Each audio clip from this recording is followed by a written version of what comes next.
A veure, que tinc que tomar res. Bon dia! Bon dia, Anna.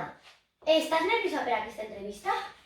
No molt. La veritat és que quan vaig veure aquest programa d'entrevistes a la televisió em va parecer molt interessant, ja que jo necessito un nou treball.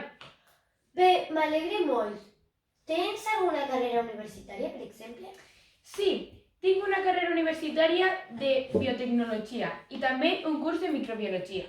Podries parlar-nos un poc del que és la microbiologia, per favor?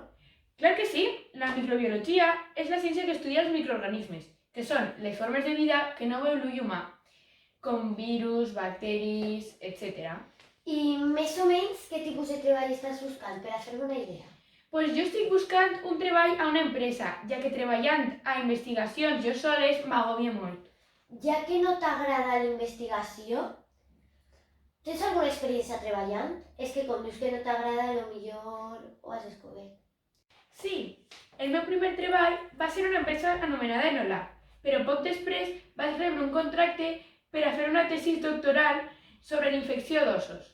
I per últim, el meu últim treball ha sigut treballant estudiant el cicle cel·lular dels llevats per a aplicacions en càncer.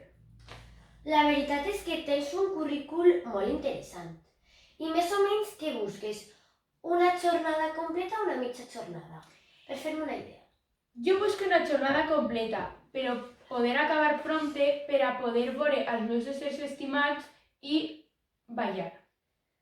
Crec que ja tinc alguna idea, però tens alguna preferència? Sí, la veritat és que sí, ja que m'agradaria treballar a València perquè tots els meus familiars estan allí i a part necessito cuidar del meu germanet. I per últim, també no m'agrada viatjar molt, ja que em maregen molt els avions. Val, crec que tinc el treball perfecte. És una empresa anomenada Agoretec UV i ajuda a empreses xicotetes a fer-se més conegudes. I més o menys l'horari és de 8 a 3 i no sol variar. Moltes gràcies, em pareix un treball molt interessant. M'alegre molt. I fins ací, treball per a tothom!